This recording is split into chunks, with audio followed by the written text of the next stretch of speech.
And John, just to quickly, let's just for a few seconds consider the fact that Russia has gotten so heavily involved in the Middle East because of the vacuum of American leadership here. And do you feel this is in part to gain some control of the oil wealth of the Middle East? And I guess part B of that could even be, could Russia therefore be the land of Magog?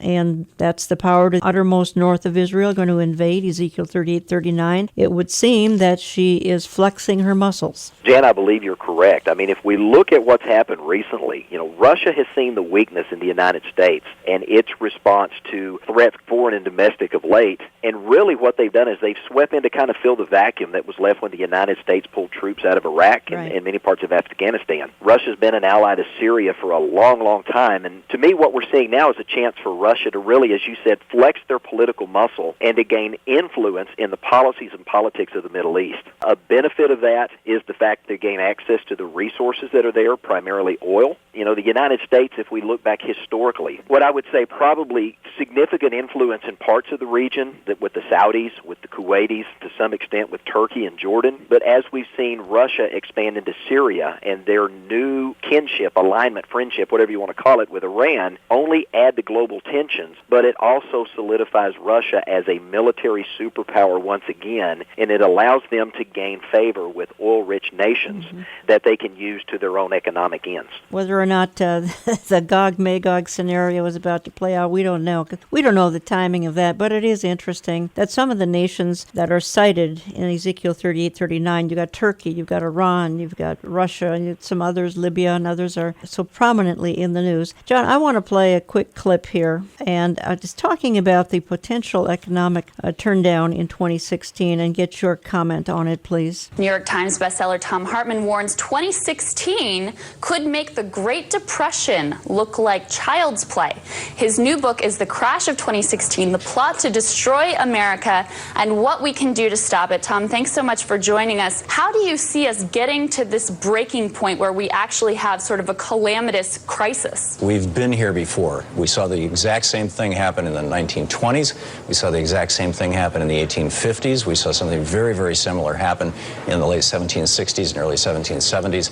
Each time it led to a massive crash, which led to a massive political and economic rebooting of our country. So the crash of 2016 is a coming economic, political, and social crisis that could be worse than any previous crisis our nation has ever faced. Like all previous great crashes, this one's going to be triggered, and in fact is being triggered, by an economic disaster caused by many of the same forces that led to the crash of 2008, which was really the beginning of this, and the crash of 1929, which also went on for years. It's going to happen because the fundamentals that keep an economy strong and stable have not been restored since they started being deconstructed during the Reagan administration, the so-called Reagan Revolution, and were totally ripped apart at the end of the Clinton administration. The crash of 2008 was an early warning sign, but our response to it has not been adequate. Why 2016? Well, it actually could happen sooner. Could be next week. But I'm proposing 2016 for the same reason that 2008 happened. The crash of 2008 really began in 2006.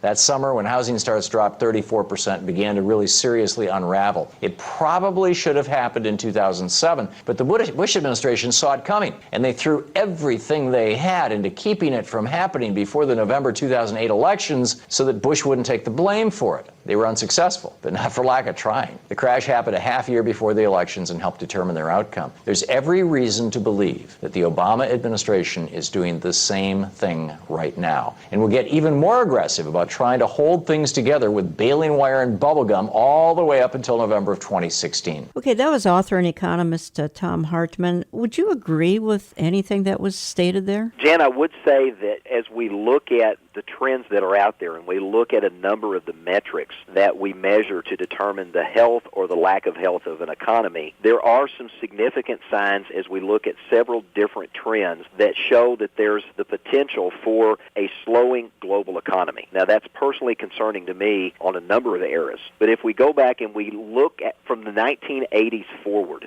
we've seen a pattern of peaks and valleys just in the United States stock market itself about every 7 to 7.5 years, we have seen some type of upheaval in the stock market. In the last decade, in 2001 and again in 2008, we saw some fairly hefty downturn in the U.S. economy as measured by the stock market downturns in both of those scenarios. We're looking at a lot of the same indicators and a lot of the same precipitating factors that led to those corrections being seen in the economy again today. To me, it's troubling because we've got 78 million baby boomers that are moving into retirement, and the vast majority of those people have the majority of their savings in market-linked investments. And if we see another downturn as these 78 million boomers are moving into retirement, their ability to be able to enjoy the lifestyle that they've intended could be significantly harmed. And if it's a significant correction or it's a crash, as some are saying, could happen, then they could see their entire savings over 30, 40 years of their life completely wiped out. And if it was a worst-case scenario that we saw a significant downturn like we saw in 1929, then the impact on the economy could last not just for a year or two, but it could be a decade or longer before the economy is fully recovered from a significant major correction. Okay, so you're using the term correction. The little soundbite he used, crash. There are other terms that are being used. Downturn,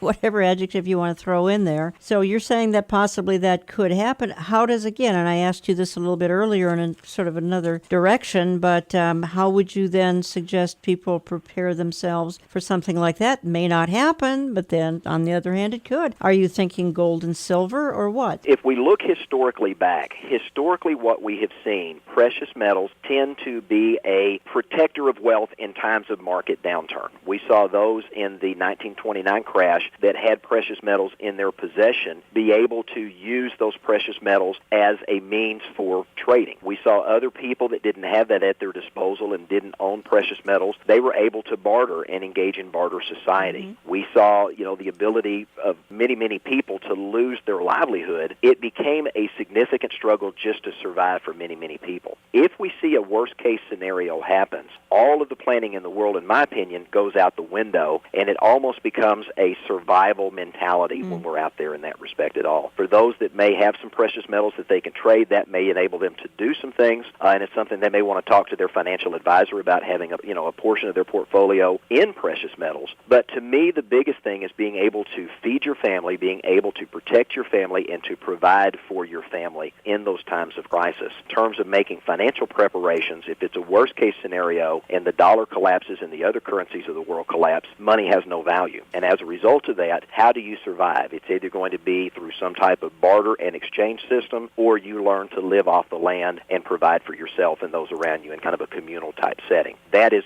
the potential of a worst-case scenario that's out there.